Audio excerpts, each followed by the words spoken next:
মানে PCM sir মিশ্রণের যে অঙ্ক থাকে, মিশ্রণ তার যে অঙ্ক থাকে এবং কত ইজিলি তার আনসার করা যেতে পারে, এরকম একটা কোশ্চেন নিয়ে এসেছি। দেখো কোশ্চেন পড়েছে এ বি দুটো কন্টেনার, মিল্ক ওয়াটারের যে মিশ্রণ আছে প্রথমটাতে 19:5 আছে, দ্বিতীয়টাতে 7:5 আছে।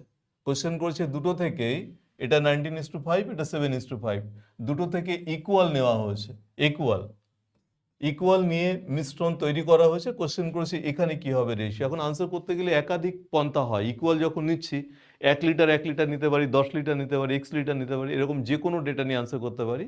বাট এক্সাম হলে আমরা কি করি, এটা 19:5 আছে, এই রেশিও যোগ করলে আমরা পাই 24, আর 7:5 এটা যোগ করলে আমরা পাই 12।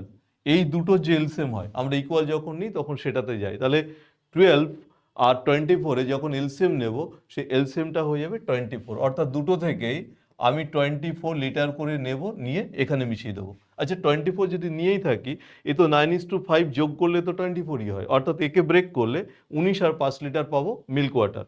দ্বিতীয়টাতে এটা 12 হয়, আমার আনতে হবে 24, তাই 2 দিয়ে মাল্টিপ্লাই করলাম, অর্থাৎ এটা হবে 14 আর হচ্ছে 10। এখন মিল্ক আছে কত, ওয়াটার কত আছে, এটা যদি বার করি তাহলে 19 আর 14 যোগ করলে 33।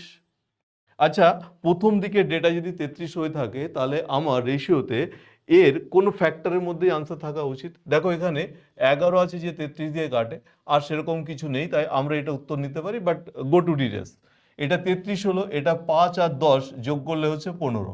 আমরা যখন 3 দিয়ে কাটছি দেখো এটা 11 আসছে আর এটা 5 আসছে, এই হচ্ছে আনসার। তাহলে দুটো থেকে আমরা কি নেব, চেষ্টা করব রেশিও যোগ করে যে এলসিএম হবে তা নেব, নিয়ে আনসার করব।